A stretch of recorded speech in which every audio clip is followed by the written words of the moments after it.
Jemaat yang dikasihi Tuhan Yesus Kristus, hari ini kita memasuki minggu ke-14 setelah Trinitatis. Marilah kita memasuki persekutuan yang kudus dengan Tuhan. Kita menyembah dan memuji namanya. Kita bernyanyi dari buku ND nomor 17 ayat 1, Raja Natumimbul.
Di dalam nama Allah Bapa dan nama anaknya Tuhan Yesus Kristus dan nama Roh Kudus yang menciptakan langit dan bumi. Amin. Demikianlah firman Tuhan Allah. Siapa yang mempersembahkan syukur sebagai korban, ia memuliakan aku. Siapa yang jujur jalannya, keselamatan yang dari Allah akan kuperlihatkan kepadanya. Haleluya.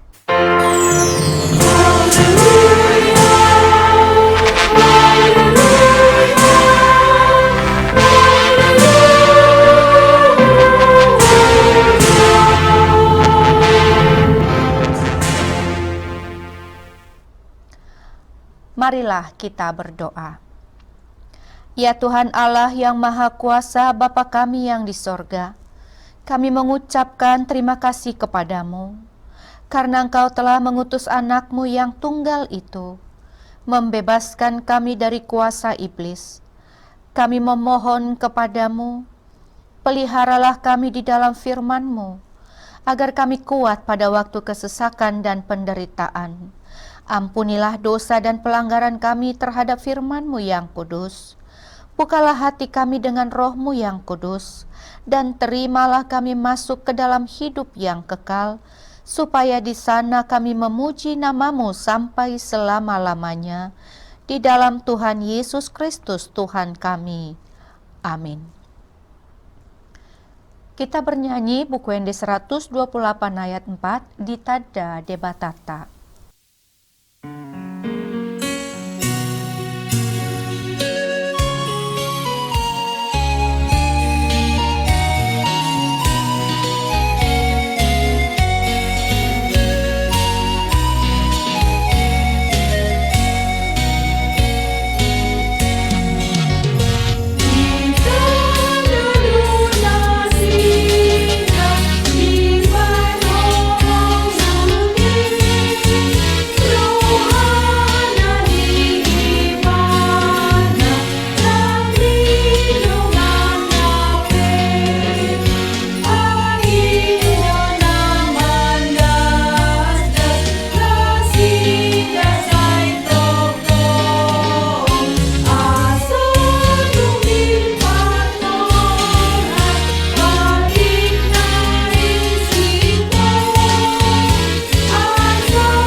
Dengarlah hukum Tuhan pada minggu ini, yaitu hukum Taurat ke-8 dan maksudnya.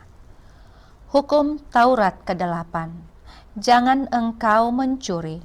Maksudnya adalah kita harus takut serta kasih kepada Allah Sebab itu jangan kita mencuri uang atau harta sesama manusia, atau mempergunakan tipu daya menjatuhkan usaha dan niaga sesama manusia untuk kepentingan kita. Kita harus membantu memajukan usaha mereka serta memeliharanya. Demikianlah hukum Tuhan. Marilah kita memohon kekuatan dari Tuhan. Ya Tuhan Allah, kuatkanlah kami melakukan yang sesuai dengan hukum-Mu. Amin. Kita bernyanyi buku Ende 165 ayat 2, Nabasado Roham Diau.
Marilah kita berdoa untuk mengaku dosa kita di hadapan Tuhan. Kita berdoa. Ya Tuhan, Allah Bapa kami yang Maha Kuasa dan Pengasih, Engkau tidak berkenan kepada kematian orang fasik, melainkan Tuhan berkenan kepada pertobatan orang fasik dari kelakuannya ke jalan yang benar, supaya ia hidup. Oleh sebab itu kami memohon kepadamu, jauhkanlah kami dari segala murka dan hukum-Mu. Ampunilah dosa dan kejahatan kami, agar kami beroleh hidup di dalam kasih-Mu. Karuniakanlah kami kekuatan, agar kami tetap kuat dan kokoh di dalam anak-Mu, Tuhan Yesus Kristus Tuhan kami. Amin. Dengarlah janji Tuhan tentang pengampunan dosa.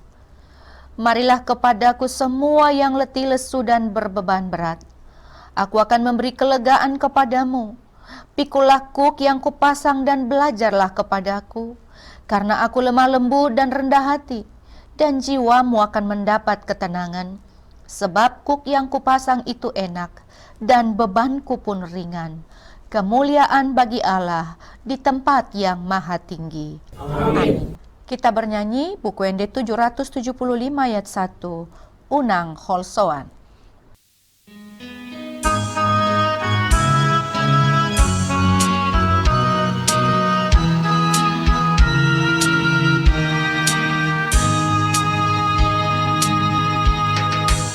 Unang Holsoan, unang tahutan, bigil patata, suwajan dahura.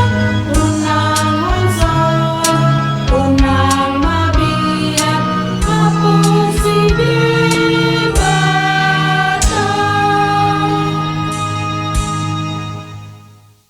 Firman Tuhan yang ditetapkan untuk minggu ini tertulis dalam Injil Matius pasal 6 ayat 25 sampai 34. Demikian firman Tuhan.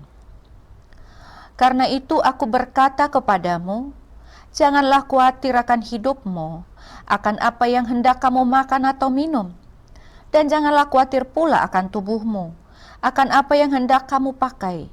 Bukankah hidup itu lebih penting daripada makanan, dan tubuh itu lebih penting daripada pakaian?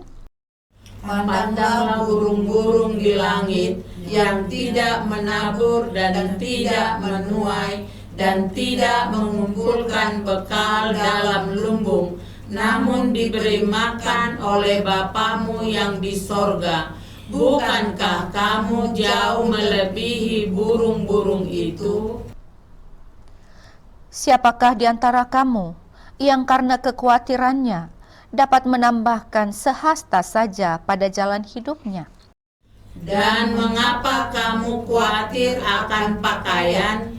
Perhatikanlah bunga bakung di ladang yang tumbuh tanpa bekerja dan tanpa memintal.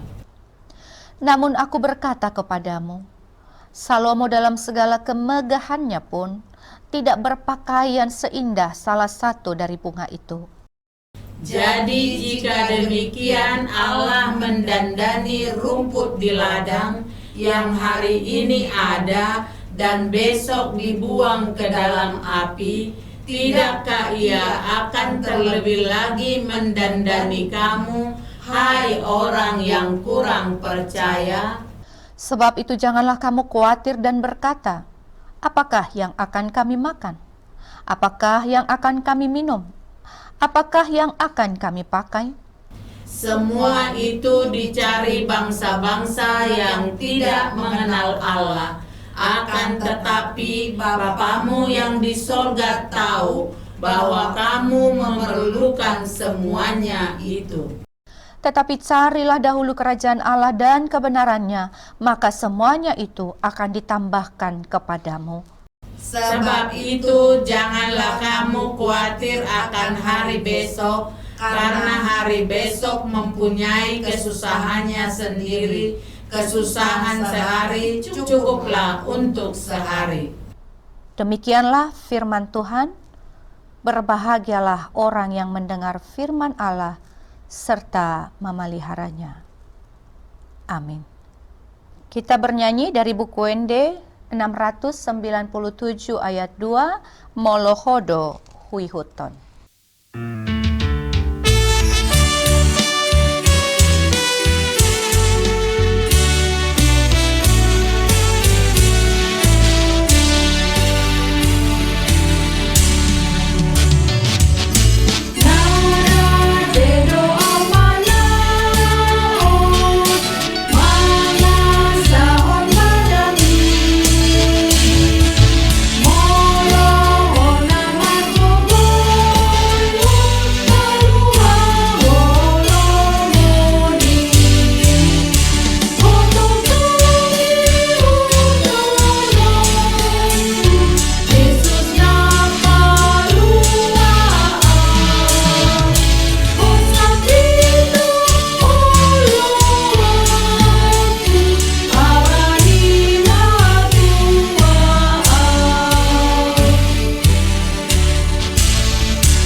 Marilah kita bersama-sama mengaku iman kepercayaan kita, sebagaimana teman-teman di seluruh dunia, kita bersama-sama mengucapkannya.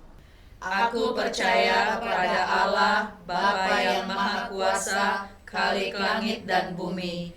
Aku percaya kepada Yesus Kristus, Anaknya yang tunggal Tuhan kita, yang dikandung daripada Roh Kudus, lahir dari anak darah Maria, yang menderita sengsara di bawah pemerintahan Pontius Pilatus, disalibkan, mati dan dikuburkan, yang turun ke dalam kerajaan maut, pada hari yang ketiga bangkit pula dari antara orang mati, naik ke surga, duduk di sebelah kanan Allah, Bapa yang Maha Kuasa. Dari sana akan datang kelak untuk menghakimi orang yang hidup dan yang mati.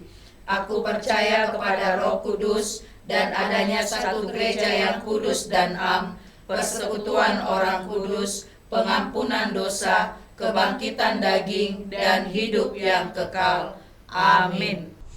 Marilah kita bernyanyi dari buku ND nomor 458 ayat 1 sambil mengumpulkan persembahan dan mempersiapkan hati kita untuk mendengarkan firman Tuhan. Yesus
Damai sejahtera yang melampaui segala akal akan menyinari hati dan pikiranmu dalam Kristus Yesus Tuhan kita.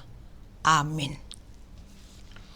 Jemaat yang terkasih, minggu ke-14 setelah Trinitatis pada hari ini terambil dari kitab Amos pasal 9 ayat 11 sampai 15. Demikian firman Tuhan. Pada hari itu aku akan mendirikan kembali pondok Daud yang telah roboh. Aku akan menutup pecahan dindingnya dan akan mendirikan kembali reruntuhannya. Aku akan membangunnya kembali seperti di zaman dahulu kala, supaya mereka menguasai sisa-sisa bangsa Edom dan segala bangsa yang kusebut milikku. Demikianlah firman Tuhan yang melakukan hal ini. Sesungguhnya waktu akan datang, demikianlah firman Tuhan, bahwa pembajak akan tepat menyusul penuai, dan pengirik buah anggur menabur benih. Gunung-gunung akan meniriskan anggur baru, dan segala bukit akan kebanjiran. Aku akan memulihkan kembali umatku Israel. Mereka akan membangun kota-kota yang licin tandas dan mendiaminya. Mereka akan menanami kebun-kebun anggur dan minum anggurnya. Mereka akan membuat kebun-kebun buah-buahan dan makan buahnya. Maka aku akan menanam mereka di tanah mereka, dan mereka tidak akan dicabut lagi dari tanah yang telah kuberikan kepada mereka. Firman Tuhan Allahmu. Demikian firman Tuhan. Jemaat yang dikasihi Tuhan Yesus Kristus, firman Tuhan minggu hari ini dilandaskan topik Tuhan memulihkan umatnya. Pertanyaan untuk kita saat ini adalah, apakah kita telah siap untuk dipulihkan oleh Allah? Apakah kita telah siap untuk, atau dalam tanda kutip, dibentuk oleh Allah sehingga kita menjadi pulih? Lantas bagaimana cara Allah memulihkan kita? Saudara terkasih, Allah memulihkan kita dengan cara mengajar kita, mengenal diri kita, dan apa yang telah kita lakukan, baik itu tindakan kita yang sesuai dengan firman-Nya maupun yang tidak sesuai dengan firman-Nya. Tindakan yang sesuai dengan firman-Nya tentu menyenangkan hati Allah dan menenangkan batin kita. Tetapi tindakan kita yang tidak sesuai dengan firman-Nya merusak relasi kita dengan Allah dan merugikan diri sendiri serta lingkungan sekitar. Hal tersebutlah yang perlu dipulihkan Allah. Tetapi jangan kita bayangkan bahwa pemulihan yang dilakukan Allah meniadakan proses kehidupan. Justru Allah memilih kita di dalam proses kehidupan kita, sehingga bahkan di saat kita melanggar sekalipun, kita terhibur karena Ia tidak meninggalkan kita. Jangan kita pikirkan bahwa pemulihan yang dilakukan oleh Allah atas setiap dosa kita sama sekali tidak meniadakan keadilan dan ketegasannya.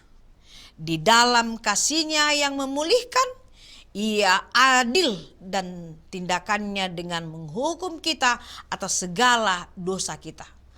Seperti layaknya seorang ayah yang memberikan hukuman atas kesalahannya, tetapi dia menghukum bukan tanpa alasan, tetapi karena ia ingin membentuk anaknya menjadi pribadi yang bertanggung jawab, sadar dan mengenal kesalahannya, sehingga dia tidak mengulanginya lagi. Pengajaran dari seorang ayah, sekeras apapun dia, itu demi anaknya supaya menjadi lebih baik lagi. Hal tersebut sama seperti yang terjadi di dalam kitab Amos. Firman Tuhan hari ini dikatakan, jika kita hanya membaca firman hari ini tanpa membaca keseluruhan kitab Amos, maka kita hanya melihat tindakan Allah yang memulihkan terjadi begitu saja. Tetapi sesungguhnya pemulihan Allah terjadi setelah hukuman terjadi. Keadilannya tetap berjalan sesuai dengan kasih-Nya. Mari kita ingat betapa bobroknya kehidupan pada masa Amos. Mereka menjual orang benar karena uang dan menindas orang miskin. Bisa kita baca di Amos pasal 2 ayat 6-7. Menginjak-injak orang lemah dan memajaki gandumnya. Kita baca di Amos 5 ayat 11. Perdagangan dengan penuh kecurangan, mengakal-akali timbangan. Kita baca di Amos 8 ayat 5-6. Mereka giat beribadah hanya sebagai formalitas belaka, tetapi beribadah tetap maksiat. Bagaimana Allah tidak murka melihat tindakan mereka? Oleh sebab itu Allah membenci, menghina, dan tidak menyukai perkumpulan hari raya dan ibadah Israel. Penghukuman Allah digambarkan seperti bakul berisi buah-buahan yang matang. Kita baca di Amos pasal 8 ayat 3-3. Buah-buahan yang sudah matang merupakan simbol dari sudah tiba saatnya dan hukuman itu segera datang. Kelaparan, kekeringan, wabah, bencana, dan pembuangan. Tetapi setelah itu semua, Tuhan berjanji akan memulihkan keadaan mereka. Pemulihan terjadi setelah penghukuman. Jemaat yang dikasihi Tuhan, memang terkadang dan untuk sebagian orang lebih enak melakukan kejahatan dan kesalahan tanpa bertanggung jawab. Bahkan terkadang kita kerap kali menarik-narik pandangan kita kepada Allah dan kasih-Nya. Akhirnya kita jatuh kepada pemahaman bahwa teguran, komentar, bahkan hukuman merupakan sikap yang berlawanan dengan kasih Allah. Padahal begitu banyak hal-hal baik yang dapat kita petik dari sana. Terkadang kita jatuh kepada pemahaman bahwa kasih itu yang penting, kasih, tanpa memandang proses kehidupan di dalamnya. Akhirnya, tindakan mengasihi pun menjadi kabur dalam pemahaman kita. Apakah dapat dikatakan mengasihi jikalau anak kita berbuat salah lalu kita tidak menegurnya? Jangan-jangan dia akan terus melakukannya, atau setidaknya menganggap bahwa tindakannya yang salah itu adalah benar karena tidak ada teguran.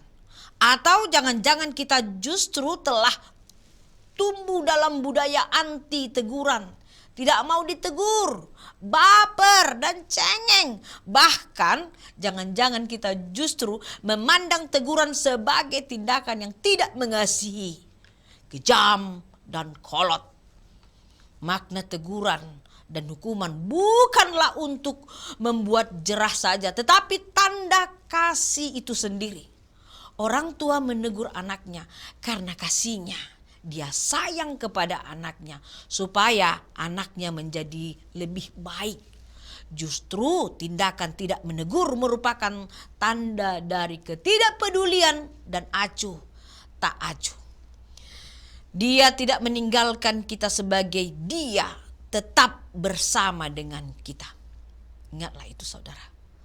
Saudara yang terkasih, Allah menyertai kita seperti orang tua yang merawat dan mendidik anaknya. Dia sayang kepada kita. Oleh sebab itu, maulah dididik olehnya. Dia mendidik kita melalui perjalanan kehidupan yang berliku-liku ini. Terkadang kita melakukan kekeliruan atau kesalahan. Kita ditegurnya. Tetapi itu arti bahwa Dia mau memulihkan kita. Oleh sebab itu, baiklah kita semua selalu senantiasa berdoa kepada Tuhan Sang Pemulih itu, supaya kita dibuatkan dalam menjalankan hari yang akan datang. Itulah yang menjadi pesan rohani pada minggu yang berbahagia ini. Sekali lagi saya mau katakan kepada saudara-saudaraku, tetaplah ikut dalam proses. Karena Tuhan itu baik, memproses kita untuk menjadi anak-anak-Nya yang berguna. Amin. Tuhan memberkati, mari kita berdoa. Terima kasih Tuhan Yesus buat firman-Mu yang kami terima pada minggu yang berbahagia ini. Kami melihat bagaimana Allah memproses umat-Mu dalam zaman Amos. Dan begitu juga Tuhan memproses dalam kehidupan kami saat ini. Tuhan, kami mau diproses Tuhan supaya kami menjadi anak-anak-Mu yang terkasih. Kami banyak belajar, kami mau akan ditegur, kami mau untuk diajar, dilatih, untuk selalu memahami kehidupan ini penuh arti. Bahwa segala sesuatu harus dengan berjuang, harus mau belajar, harus mau dikritik, harus mau berubah. Karena Tuhan menginginkan kami menjadi manusia yang bisa menjadi berkat bagi sesama kami, dimanapun kami berada. Tuhan, inilah kami, umat-Mu yang percaya, kiranya Tuhan memulihkan kami dalam segala penderitaan kami, dalam segala kesusahan, bahkan dalam kesakitan kami. Pulihkan kami Tuhan, bahkan ketika kami dalam keberdosaan juga. Pulihkan kami Tuhan, ampuni segala dosa-dosa kami. Terima kasih Tuhan, berkatilah umat-Mu yang mendengarkan firman-Mu ini, agar mereka diteguhkan dalam iman dan dipulihkan di dalam kehidupannya. Terima kasih, dalam Yesus Kristus kami berdoa dan mengucap syukur. Amin.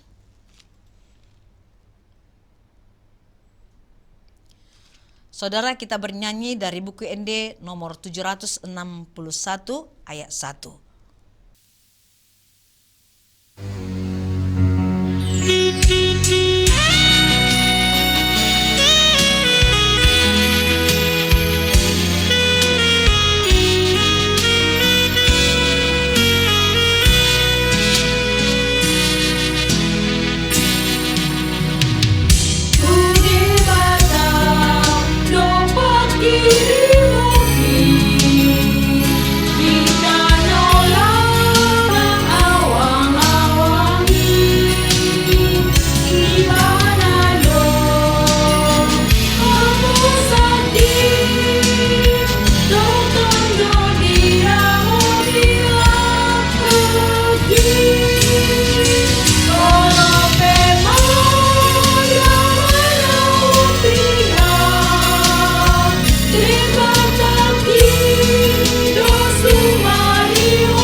Marilah kita berdoa untuk menyerahkan persembahan kita kepada Tuhan. Ya Allah Bapa kami yang di sorga, kami mengaku bahwa Tuhan adalah sumber dari segala karunia yang melimpah dalam kehidupan kami masing-masing. Sebagian daripada karunia itu kami serahkan kembali sebagai persembahan kepada Tuhan. Terimalah dan berkatilah persembahan umat-Mu ini, agar dapat kami pergunakan untuk pekerjaan dan pelayanan kerajaan Tuhan di dunia ini. Bukalah hati kami untuk mengenal betapa banyak berkat dan karunia yang kami peroleh dari Tuhan, supaya kami senantiasa bersyukur kepadamu di dalam nama Yesus Kristus Tuhan kami. Amin.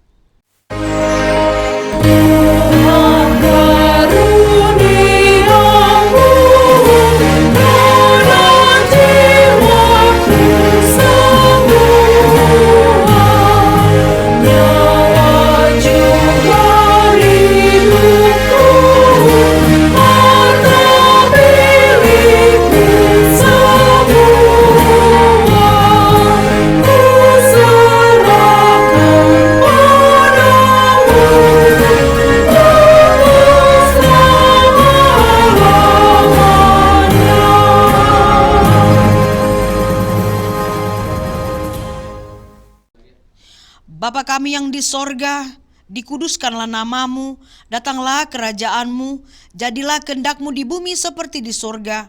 Berikanlah kami pada hari ini makanan kami yang secukupnya, dan ampunilah kami akan kesalahan kami, seperti kami juga telah mengampuni orang yang bersalah kepada kami. Dan janganlah membawa kami ke dalam pencobaan, tetapi lepaskanlah kami daripada yang jahat.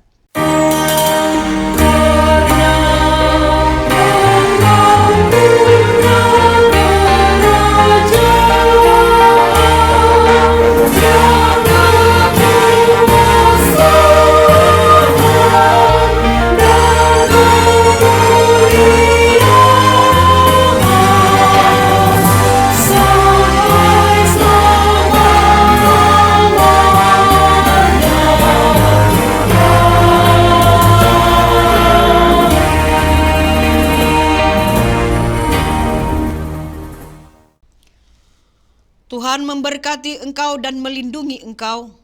Tuhan menyinari engkau dengan wajah-Nya dan memberi engkau kasih karunia. Tuhan menghadapkan wajah-Nya kepadamu dan memberi engkau damai sejahtera. Amin. Amin.